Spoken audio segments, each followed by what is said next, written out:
Pan 2.0 क्या है और इसे क्यों लॉन्च किया गया? पैन 2.0 नहीं बनाने पर क्या नुकसान होगा? पैन कार्ड, क्यूआर कोड वाला पैन कार्ड ला रही है सरकार। 78 करोड़ पैन कार्ड बदल जाएंगे। पैन 2.0 पर सब कुछ जो जानना जरूरी है। केंद्र सरकार ने 25 नवंबर यानी सोमवार को पैन 2.0 शुरू करने की घोषणा की। इलेक्ट्रॉनिक और आईटी मंत्री अश्विनी वैष्णव ने कहा, नया पैन 2.0 क्यूआर कोड सुविधा के साथ आएगा। नमस्कार, आप सभी का पूनम एक प्रेरणा चैनल में बहुत बहुत स्वागत है। अब भारत में 78 करोड़ से ज्यादा आबादी के पास पैन कार्ड है, तो फिर नया पैन 2.0 लाने की क्या जरूरत है? क्या सिर्फ क्यूआर कोड की वजह से केंद्र सरकार 1432 करोड़ रुपए खर्च करने वाली है? सबसे पहले जानते हैं कि पैन कार्ड क्या होता है। परमानेंट अकाउंट नंबर यानी पैन कार्ड 10 अंकों का एक ऐसा नंबर होता है जिसे इनकम टैक्स डिपार्टमेंट जारी करता है। सभी भारतीयों के लिए पैन कार्ड बेहद जरूरी डॉक्यूमेंट है। यह पहचान पत्र के साथ वित्तीय मामलों में भी इस्तेमाल किया जाता है। अब सवाल ये है कि पैन 2.0 क्या है और इसे क्यों लॉन्च किया गया है? भारतीय आयकर विभाग ने पैन कार्ड का 2.0 वर्जन लॉन्च किया है। यह पैन 1.0 का अपडेटेड वर्जन है। अभी तक 1972 में शुरू किए गए पैन कार्ड का इस्तेमाल हो रहा था, लेकिन अब पैन 2.0 का इस्तेमाल अनिवार्य कर दिया जाएगा। पैन 1.0 में बदलाव करते हुए पैन 2.0 लॉन्च किया गया है। 25 नवंबर सोमवार को केंद्र सरकार ने पैन 2.0 योजना के लिए 1435 करोड़ रुपए का बजट मंजूर किया। केंद्र सरकार पैन 2.0 के जरिए सुरक्षा में सुधार करना चाहती है, इसलिए पैन 2.0 में नए और ज्यादा सिक्योर टेक्नोलॉजी प्रोटोकॉल फीचर्स को जोड़ा गया है। अश्विनी वैष्णव ने बताया, पुराने पैन कार्ड में सुरक्षा की खामियां थीं, जिससे धोखाधड़ी के मामले बढ़ रहे थे। किसी व्यक्ति के पैन कार्ड से उसकी आइडेंटिटी थेफ्ट यानी पहचान की चोरी भी बढ़ने लगी थी। मौजूदा वक्त में पैन कार्ड को ऑपरेट करने वाले सॉफ्टवेयर 15 से 20 साल पुराने हैं। इन सॉफ्टवेयर्स की वजह से कई बार परेशानी आ जाती है, इसलिए नए पैन कार्ड में सिस्टम को डिजिटल तौर पर तैयार किया जाएगा। नए सिस्टम की मदद से पैन कार्ड यूनिवर्सल आईडी की तरह काम करेगा। आइए जानते हैं कि पैन 2.0 में क्या नया होगा और इसके क्या फायदे होंगे। लेकिन उससे पहले आपसे निवेदन है कि अगर आप हमारे चैनल पर नए हैं और आपने अभी तक हमारे चैनल को सब्सक्राइब नहीं किया है, तो प्लीज हमारे चैनल को सब्सक्राइब अवश्य कर लें एवं बेल आइकन भी दबा दें, ताकि इसी तरह के हमारे अन्य वीडियो आप तक पहुंच सकें। केडिया एडवाइजरी के डायरेक्टर अजय केडिया के मुताबिक पैन 2.0 पुराने पैन कार्ड से पूरी तरह से अलग होगा। इसे आधार कार्ड से लिंक करके फाइनेंस और टैक्स पेयर्स के डेटा को मैनेज करने के लिए डिजाइन किया गया है। इसे 4 पॉइंट्स से समझते हैं। पहला, पैन कार्ड का डिजिटलाइजेशन। पैन 2.0 की सबसे बड़ी खासियत यह है कि इसका डिजिटलाइजेशन कर दिया जाएगा। आसान भाषा में कहें तो पैन 2.0 का फिजिकल कार्ड नहीं मिलेगा, इसका डिजिटल कार्ड मिलेगा। इससे पैन कार्ड के फर्जीवाड़े को रोका जाएगा। दूसरा, क्यूआर कोड का सिक्योरिटी फीचर। पैन 2.0 में क्यूआर कोड का फीचर जोड़ा गया है। इसे डिजिटल सिग्नेचर के तौर पर भी समझ सकते हैं। क्यूआर कोड में पैन कार्ड होल्डर का नाम और पैन नंबर छिपा रहेगा। इस कोड को स्मार्टफोन या किसी भी स्कैनिंग डिवाइस से स्कैन करके पैन कार्ड का वेरिफिकेशन करना आसान हो जाएगा। तीसरा, आधार कार्ड से लिंकिंग। पैन 2.0 को आधार कार्ड से लिंक करना अनिवार्य हो जाएगा। अगर आपके पास पहले से पैन कार्ड लिंक है तो इसे नए कार्ड से अपडेट करना होगा। इससे टैक्स पेयर्स की आसानी से पहचान हो सकेगी और इनकम टैक्स की चोरी को रोकने में मदद मिलेगी। चौथा, एडवांस टेक्नोलॉजी इंफ्रास्ट्रक्चर पैन 2.0 से इनकम टैक्स डिपार्टमेंट के सिस्टम को बेहतर मदद मिलेगी। इससे कागजी दस्तावेजों का इस्तेमाल कम किया जाएगा और डिजिटलाइजेशन के जरिए जांच की प्रक्रिया में भी तेजी आएगी। इसका इस्तेमाल सरकारी योजनाओं, वित्तीय लेन देन और आधिकारिक दस्तावेज के रूप में किया जाएगा। अब आपके मन में ये सवाल आ रहा होगा कि क्या पैन 2.0 के लिए नया आवेदन करना होगा और क्या ये मुफ्त रहेगा? तो हम आपको यह बता दें कि अजय केडिया के मुताबिक अगर आपके पास पहले से पैन कार्ड है तो आपको पैन 2.0 के लिए नया आवेदन करने की जरूरत नहीं है। आपको सिर्फ आधार कार्ड से पैन को लिंक करना होगा, क्योंकि इनकम टैक्स डिपार्टमेंट ने आधार लिंकिंग को अनिवार्य कर दिया है। पैन कार्ड लिंक करने के लिए आपको इनकम टैक्स की website income tax India efiling.gov.in पर लॉगिन करना होगा। आप एसएमएस के जरिए भी पैन कार्ड लिंक कर सकते हैं। इसके लिए आपके पास आधार कार्ड और पैन से लिंक मोबाइल नंबर होना चाहिए। उदाहरण के लिए आप UIDPAN स्पेस आधार नंबर लिखकर 56161 पर भेज सकते हैं। इसके बाद आपका पैन कार्ड अपडेट हो जाएगा। वहीं अगर आपके पास पहले से पैन कार्ड नहीं है तो आपको इनकम टैक्स की वेबसाइट पर जाकर नया आवेदन करना होगा। यह प्रोसेस पूरी तरह से मुफ्त रहेगी। इसके लिए आपको कोई चार्ज नहीं देना पड़ेगा।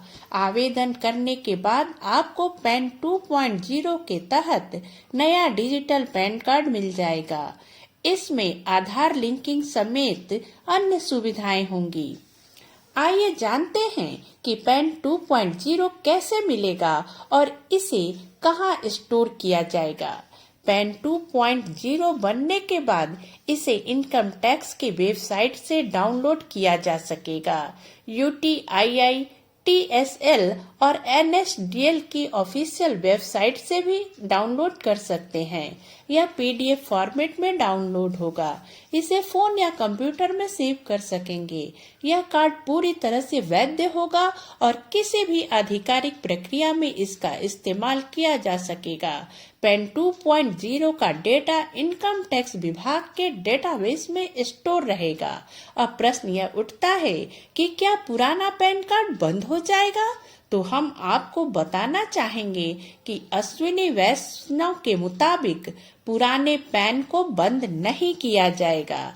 जब तक नया पैन कार्ड नहीं बनेगा तब तक पुराने कार्ड से ही काम होते रहेंगे। पैन 2.0 बनने के बाद नए कार्ड का इस्तेमाल अनिवार्य हो जाएगा। पुराने पैन कार्ड को अपडेट करने पर पैन नंबर में कोई बदलाव नहीं किया जाएगा, यानी आपका पैन नंबर वही रहेगा। लेकिन अगर आप पहली बार पैन कार्ड बनवा रहे हैं तो आपको नए पैन 2.0 के साथ नया पैन नंबर भी दिया जाएगा। केंद्रीय मंत्री अश्विनी वैष्णव ने कहा कि पुराने पैन कार्ड तब तक बंद नहीं किए जाएंगे जब तक नए पैन 2.0 नहीं बन जाते। अब सबसे अहम सवाल यह है कि पैन 2.0 से टैक्स पेयर्स को क्या फायदा होगा। Senior chartered accountant Rajesh Jain के मुताबिक पैन 2.0 से टैक्स पेयर्स को 5 फायदे होंगे। पैन 2.0 टैक्स पेयर्स की रजिस्ट्रेशन तकनीक को ट्रांसफॉर्म करते हुए इसे और भी टेक्नोलॉजी ड्रिवन बना देगा। इससे टैक्स पेयर्स को कई लाभ होंगे। पैन 2.0 के बाद टैक्स पेयर्स को इनकम टैक्स विभाग में रजिस्ट्रेशन करना आसान हो जाएगा। टैक्स पेयर्स को सिर्फ एक ही जगह वेरिफिकेशन प्रोसेस को पूरा करना होगा। इसके बाद डिटेल्स को डेटा के रूप में ऑनलाइन सिक्योर कर दिया जाएगा। इसके तहत टैक्स पेयर्स का डेटा एक ही जगह उपलब्ध होगा। पैन 2.0 के बाद गलत जानकारी होने की संभावना कम हो जाएगी। इसके साथ ही सरकार पैन वॉल्ट सिस्टम लेकर आएगी, जिससे पैन की जानकारी को ज्यादा सिक्योर किया जा सकेगा। पैन कार्ड के 10 डिजिट के यूनिक नंबर को QR कोड में छिपा दिया जाएगा। किसी भी टैक्स पेयर्स की डिटेल्स निकालने के लिए सिर्फ QR कोड स्कैन करना होगा। ऐसे में फाइनेंस से जुड़े सभी मामलों में टैक्स पेयर्स के लिए पेपर वर्क कम हो जाएगा। पैन 2.0 के तहत सरकार एक पोर्टल भी लॉन्च करेगी। इसमें टैक्स से संबंधित किसी भी शिकायत का जल्द निवारण हो सकेगा। इसके अलावा एक यूनिफाइड पोर्टल होगा, जिससे सभी सरकारी पोर्टल लिंक होंगे। अब हमारे जेहन में एक सवाल ये भी आता है कि कॉमन बिजनेस आइडेंटिफाई मिशन के तहत पैन 2 लॉन्च किया गया, ये क्या है? तो हम आपको बता दें कि कॉमन बिजनेस आइडेंटिफायर मिशन यानी CBI को पहली बार वित्त मंत्री निर्मला सीतारमण ने बजट भाषण 2023 के दौरान पेश किया था। CBI का उद्देश्य भारत में बिजनेस करने के तरीके को आसान बनाना है। इस मिशन के तहत भारत में शुरू होने वाले किसी भी बिजनेस को एक यूनिक पहचान नंबर दिया जाता है, जिससे उसके लिए सभी तरह के टैक्स, कानूनी और वित्तीय लेन देन को मैनेज किया जा सके। बजट 2023 के भाषण के दौरान वित्त मंत्री Nirmala Sitharaman common business identifier mission की घोषणा करते हुए पैन 2.0 को कॉमन बिजनेस आइडेंटिफायर मिशन के तहत लॉन्च किया गया है। अभी तक किसी भी कंपनी के लिए पैन, टैन और टिन नंबर अलग से जारी होता था। इसका मैनेजमेंट करना इनकम टैक्स विभाग के लिए मुश्किल का काम था।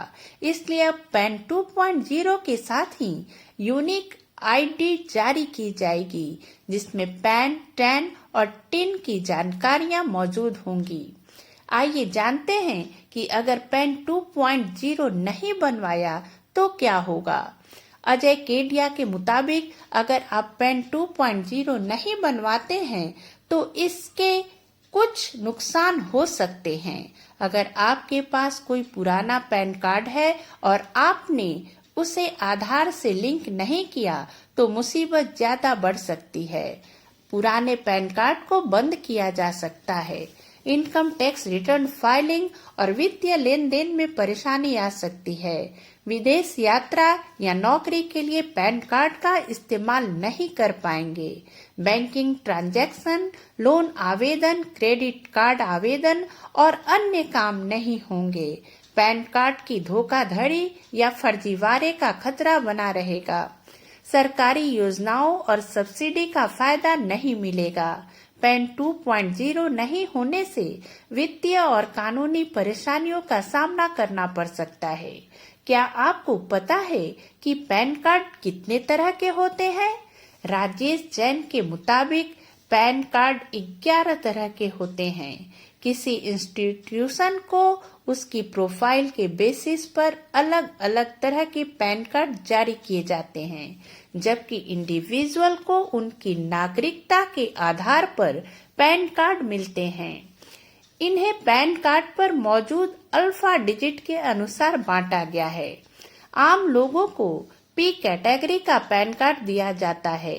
इस तरह के पैन कार्ड भारत में रहने वाले इंडिविजुअल व्यक्ति के लिए जारी किए जाते हैं। इस तरह के पैन कार्ड का इस्तेमाल उस व्यक्ति की आर्थिक गतिविधि की जानकारी के लिए किया जाता है। हिंदू अनडिवाइडेड फैमिली के लिए HUF कैटेगरी के पैन कार्ड दिए जाते हैं। इसमें हिंदू, जैन या सिख फैमिली आती है, जहां एक से ज्यादा कमाने वाले लोग हैं और सभी एक ही परिवार का पोषण करते हैं। किसी कंपनी को पैन कार्ड जारी करते समय C कैटेगरी दी जाती है। किसी कंपनी को भारत में बिजनेस शुरू करने के लिए C कैटेगरी का पैन कार्ड लेना अनिवार्य होता है। किसी कंपनी को पैन कार्ड से एक यूनिक आइडेंटिटी मिल जाती है। पार्टनरशिप फर्म के लिए F कैटेगरी का पैन कार्ड जारी किया जाता है। एक से ज्यादा व्यक्तियों के किसी फर्म का रजिस्ट्रेशन करने पर यह पैन कार्ड दिया जाता है। देश में सरकारी विभागों के लिए भी पैन कार्ड जारी किया जाता है। इसके लिए जी कैटेगरी के पैन कार्ड होते हैं। इसे गवर्नमेंट एंटिटीज पैन कार्ड भी कहा जाता है। ये इनकम टैक्स विभाग में रजिस्ट्रेशन कराने वाले सरकारी विभागों को दिया जाता है। चैरिटेबल ऑर्गेनाइजेशन या ट्रस्ट को टी कैटेगरी का पैन कार्ड दिया जाता है। टी कैटेगरी के तहत धार्मिक, चैरिटेबल या अन्य सार्वजनिक उद्देश्य के लिए काम करने वाले ट्रस्ट आते हैं। टी कैटेगरी के पैन कार्ड से ट्रस्ट की आधिकारिक पहचान की जाती है। इसके साथ ही ट्रस्ट के वित्तीय लेन देन पर भी नजर रखी जाती है। ए कैटेगरी के पैन कार्ड एसोसिएशन को दिए जाते हैं।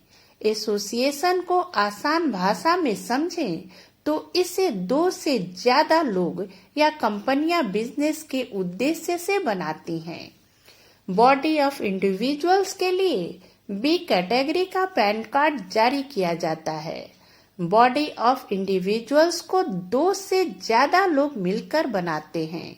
इसमें कंपनियां शामिल नहीं होती हैं। एल कैटेगरी का पैन कार्ड लोकल अथॉरिटी के लिए दिया जाता है। लोकल अथॉरिटी यानी नगरपालिका या नगर निगम को कहा जाता है। इनके फाइनेंशियल ट्रांजैक्शन को ट्रैक करने के लिए एल कैटेगरी का पैन कार्ड जारी किया जाता है। लिमिटेड लायबिलिटीज पार्टनरशिप को भी एफ कैटेगरी का पैन कार्ड मिलता है। यह 1 से ज्यादा लोगों द्वारा लिमिटेड लायबिलिटी पार्टनरशिप के तहत कंपनी बनाने पर दिया जाता है।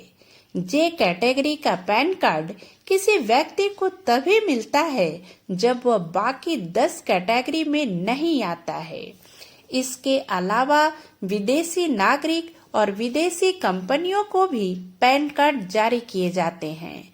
उन्हें फॉर्म 49A के जरिए अप्लाई करना होता है। उम्मीद है ये जानकारी आपके लिए उपयोगी होगी। अगर वीडियो अच्छी लगी हो तो इसे लाइक और शेयर करना ना भूलें। पूरा वीडियो देखने के लिए धन्यवाद। नमस्कार।